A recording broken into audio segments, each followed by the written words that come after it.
is my thought process while I go through all your beautiful photos and complete your color analysis. In this video, I'm going to share my thought process because maybe it will help you if you're processing results or even doing a DIY color analysis. I'll start off this discussion around, have you ever, sat back and thought about you automatically just doing things and not really giving it much thought? I was at a Canada Day event yesterday, and the word A came up. And I noticed myself periodically using that word. And somebody asked me who is, from Switzerland, when would I use the word A in what context? And I actually didn't know the answer, but I know I periodically use that word in my speech. And so I couldn't think about it. I couldn't actually respond to the question. I actually sat there for a good half an hour thinking about in what context and when do I use the word A? I just automatically use it. When people submit their pictures and information to me for a color analysis, it's a whole portfolio of pictures and information they submit. So not just one picture is looked at in the process I use.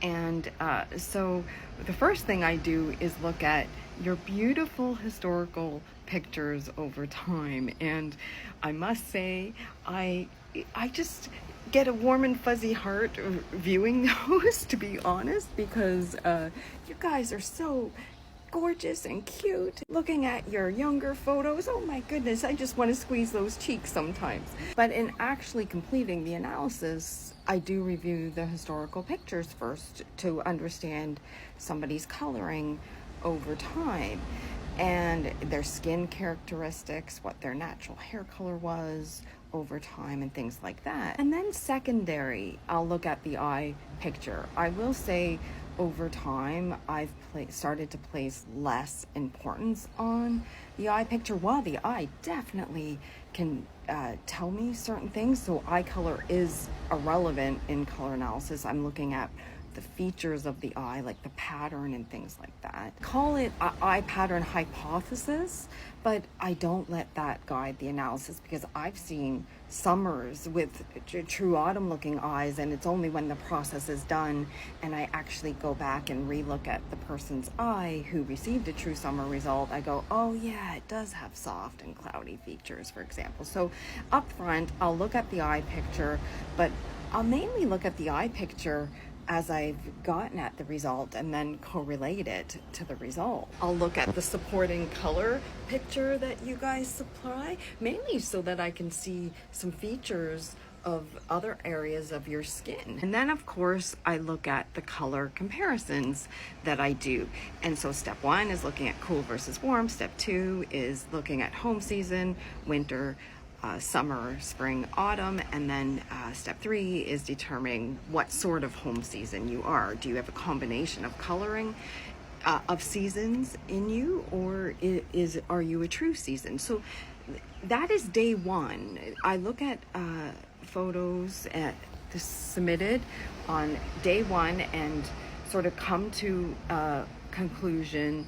I call it ruling in a palette, meaning it's what the conclusion I came to on the initial pass. And that's what's done primarily in an in-person color analysis as well. It's just following those steps and the person's on their way on the end.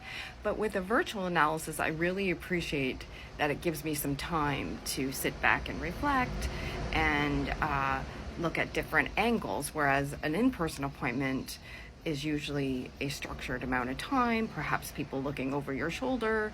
And so I'm not dissing in-person analysis by any means. It's just a different timing and different process. I've really come to appreciate the amount of reflection time a virtual color analysis can give me. And so on another day, usually in the morning, when my eyes are fresh, I will look at the same client file again and assume the palettes that couldn't be ruled out by looking at somebody's historical pictures are correct. So, for example, Let's use an easy example. Somebody who has blonde hair, naturally post-puberty. The palette options in the color analysis system I use would be True Spring, True Summer, Light Spring, or Light Summer. And so let's say on the first pass I found that True Spring was ruled in.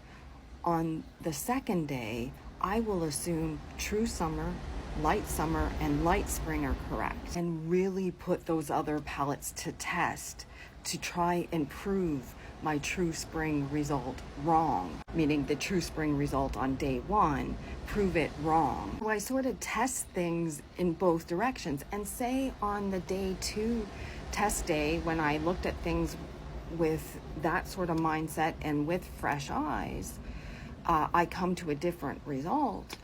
That person will be looked at again on another day with fresh eyes and going through that same process. Why am I sharing this with you? Because if you have received a professional color analysis result and know a bit about the system that you were assessed within, perhaps by materials the professional has shared, if you're a client of mine, perhaps from my social media content, if you received a result professionally, perhaps look at it with that sort of lens. Day one, it would be the professional result, and then perhaps on the other days, look at the other palettes that couldn't be easily ruled out by looking at your historical pictures and assume those other palettes are correct. Or perhaps look at the palette that you thought you were and assume it was correct, and try to prove the professional's result wrong. Make sure you're using the colors that the professional would test with. I've shared with you in my content the color references, so you would use those colors from those references to compare. To be clear, for cool palettes versus warm, pink versus orange is compared. So it's not the exact colors that would be compared. Like if you're comparing a cool blue, it would be compared against a warm green. I shared all that in my content. So go back and find out what specific colors would be tested. And so even if you're DIYing it, perhaps do what I do. Rule in a palette on day one, and then find the palettes that your coloring could fit into, and assume all those other palettes are correct, and try to prove your day one result wrong. I hope this insight has helped you.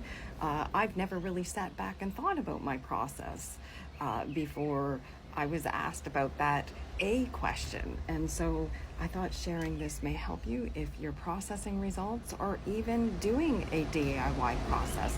Knowing the specific colors of the system is just as important as knowing the color analysis checks. And so make sure as well you're doing the color analysis checks of the system as well, because that's just as important as the colors. I will also add too, if you're viewing my videos that say natural red-haired people can't receive cool undertone palette results, and blonde-haired people naturally post-puberty can't be muted, or winter or whatever, perhaps even look at it that way. This logic comes from accredited color analysis training, professional training, and I've presented at AICI on the topic of increasing accuracy in color analysis with the system that I use. Perhaps assume that logic is correct if you don't believe it, and actually test it with the colors. Hope this helps.